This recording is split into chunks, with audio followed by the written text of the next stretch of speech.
सादर जय श्री राम। एक बार पुनः आप सबके मध्य में एक आवश्यक बात लेकर के उपस्थित हूँ। जैसा कि हमने उस दिन आप सबको श्री प्रदीप मिश्रा जी द्वारा श्री राधा जी के संदर्भ में जो बातें कही गई थी उसके संदर्भ में अवगत कराया। आज पुनः शिव महापुराण के सुप्रसिद्ध कथावक्ता श्री प्रदीप मिश्रा जी द्वारा एक ऐसा भ्रम जनमानस में फैलाया जा रहा है। यद्यपि मेरा यह कोई उद्देश्य नहीं है कि मैं प्रदीप जी का विरोध करूं, ऐसा कोई उद्देश्य नहीं है। मेरा एकमात्र उद्देश्य है कि प्रदीप मिश्रा जी जो भी भ्रम फैला रहे हैं जनमानस में श्री शिव महापुराण के नाम पर, वह सही बात नहीं है। जनमानस भगवान शिव पर विश्वास करके, प्रदीप मिश्रा जी की बातों पर विश्वास करके और उनकी बातों को मान करके कार्य करेगा, और वह कार्य जब फलदायी नहीं होगा तो लोगों का विश्वास श्री शिव महापुराण से, भगवान भोलेनाथ से हट जाएगा। इसलिए सही बातों को जानना आवश्यक है।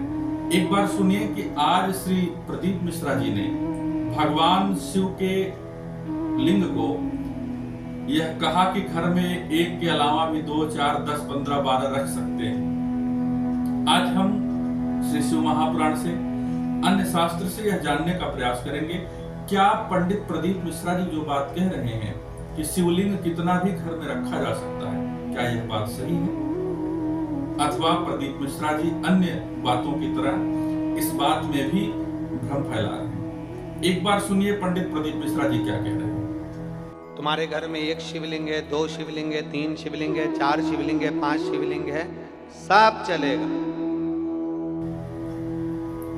आपने सुन लिया कि पंडित प्रदीप मिश्रा जी ये कह रहे हैं कि श्री शिव महापुराण के माध्यम से यह बात मैं आप सबको बता रहा हूं कि आपके घर में एक के अलावा 2, 4, 5, 7, 10, 12, 15 शिवलिंग, आप कितना भी शिवलिंग आप रख सकते हैं। श्री शिव महापुराण के नाम का आश्रय लेकर के यह बात जनता में कह देना, बहुत सारे इनके लाखों फॉलोअर हैं, लेकिन लाखों फॉलोअर हैं, कुछ लोग जो फॉलो कर रहे हैं, इनकी बातों को मान रहे हैं, अगर वो इनकी बातों में चल करके ऐसा करेंगे तो निश्चित उसका फल उनको प्राप्त होगा।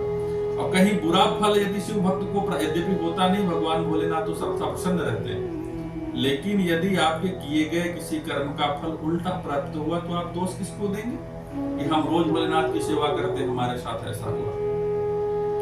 मेरे भाई बहन, श्री शिव महापुराण 7 संहिताएं और 24,000 श्लोक, साधारण सी बात नहीं है। 7 संहिताएं और 24,000 श्लोक, और पंडित प्रदीप मिश्रा जी बहुत बड़े वक्ता हैं श्री शिव महापुराण के नाम पर। लेकिन मैं जानना भी चाहता हूं कि क्या आप अध्ययन करते हैं श्री शिव महापुराण का, या अपने मन से मनमुखी बातें जनता में परोस देते हैं।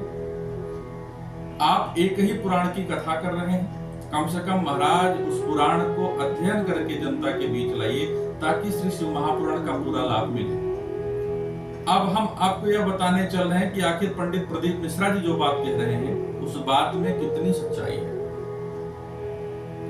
पंडित प्रदीप मिश्रा कह रहे हैं कि एक के अलावा भी शिवलिंग घर में स्थापित किए जा सकते हैं, रखे जा सकते हैं। भगवान शिव का शिवलिंग घर में कितनी रखनी चाहिए या प्रतिमाएं कितनी रखनी चाहिए, इसके संदर्भ में आचार्येन्दु में एक श्लोक वर्णित है। गृहे लिंगद्वयं नार्च्यं गणेशं त्रितयं तथा शंखद्वयं तथा सूर्यो नार्चो शक्तित्रयं तथा।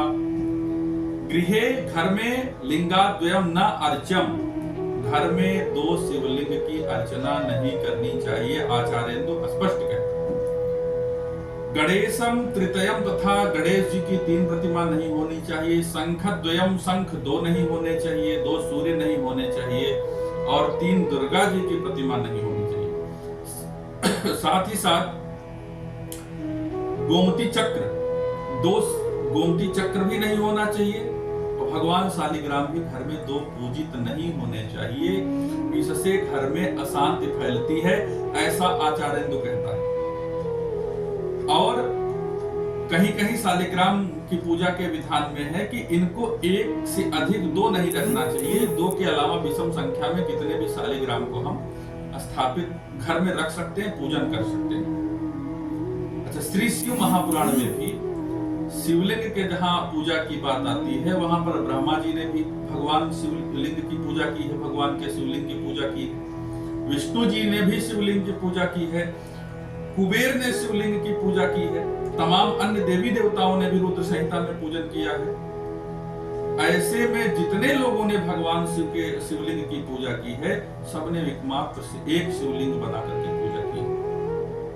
अब आप बताएं कि पंडित प्रदीप मिश्रा जी ये बात कैसे कहते हैं कि घर में एक से अधिक 2, 3, 4, 5, 10 रख सकते हैं। एक बात और समझने वाली बात है, भगवान शिव कहते हैं कि मैं सशक्ति अपनी शक्तियों के साथ, अपने गणों के साथ उस प्रतीक में, उस शिवलिंग में निवास करता हूं। जब आपके घर में भगवान शिव सशक्ति हैं, शक्ति के साथ विराजमान हैं, अपने गणों के साथ विराजमान हैं, तो 2 शिवलिंग 4 शिवलिंग घर में रखने की आवश्यकता ही क्या है।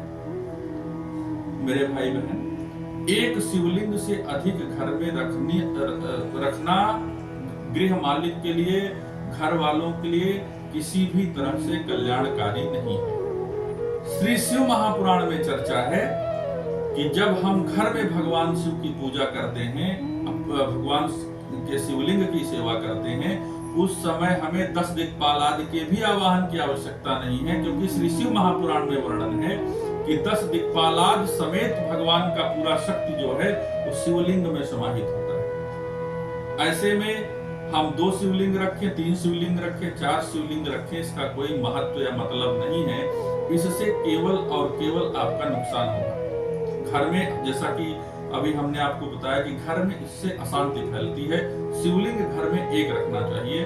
दुर्गा जी की प्रतिमा 2 होगी, चल जाएगी, और तीसरी प्रतिमा दुर्गा जी की नहीं होनी चाहिए। एक बात यहाँ पर और आवश्यक है, यदि आप पार्थिव शिवलिंग बनाते हैं, भगवान का पार्थिव शिवलिंग की सेवा करते हैं, रुद्राभिषेक करते हैं, तो उसमें संख्या का महत्व है।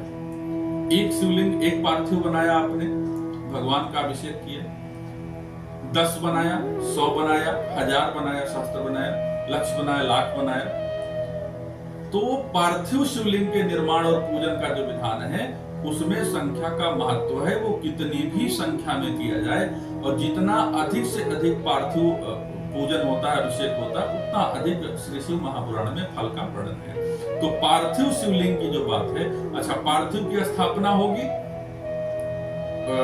आवाहन होगा, स्थापन होगा, लेकिन तब तक जब तक आपका अभिषेक नहीं संपूर्ण हुआ।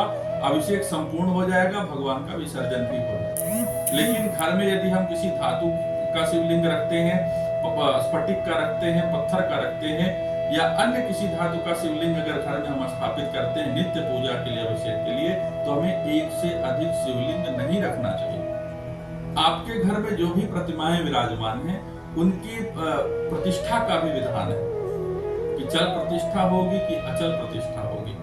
वैसे घर में जो प्रतिमाएं हम लोग स्थापित करते हैं, उनकी चल प्रतिष्ठा कराते हैं। आज हमने एक कक्ष खाली किया, कल भगवान को कहीं और स्थापित करना है, या अन्य कारणों से घर में जो भी हम करते हैं, चल प्रतिष्ठा करते हैं। मंदिर, देवालय इत्यादि में हम एक निवेदन आप सभी से, आप श्री शिव महापुराण की कथा सुनते हैं, तमाम वक्ता अलग अलग तरीके से कथा सुनाते हैं, लेकिन जहां पर इन सब चीजों का विचार आए, एक बार अन्य विद्वानों से भी सलाह ले लेना आवश्यक होता है।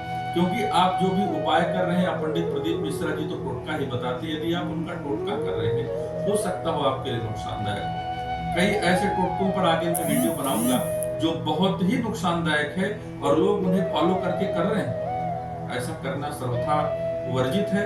श्री शिव महापुराण क्या कहता है, यह आपको जानना बहुत आवश्यक है। यदि आप श्री शिव महापुराण से, महारुद्राभिषेक से, या भगवान शिव से संबंधित कोई प्रश्न या टोटका जो बता रहे हैं पंडित प्रदीप मिश्रा जी, इनसे संबंधित यदि आपका कोई प्रश्न होता है, नीचे हमारा व्हाट्सएप नंबर चल रहा है, आप हमें व्हाट्सएप कर सकते हैं, या इस वीडियो के कमेंट में भी जाकर के आप अपना प्रश्न हमसे कर सकते हैं। निश्चित ही मैं आपको पुराणों से निकाल करके उत्तर दूंगा। जो भी उत्तर होगा वो आपके लिए भी अच्छा होगा। मैं प्रयास करूंगा कि आपके प्रश्नों का सही उत्तर मिले, और हम भगवान भोलेनाथ से कामना करते हैं आप सब आनंद में रहिए, मस्त रहिए, स्वस्थ रहिए, प्रसन्न रहिए। आज के लिए बस इतना ही। हर हर महादेव।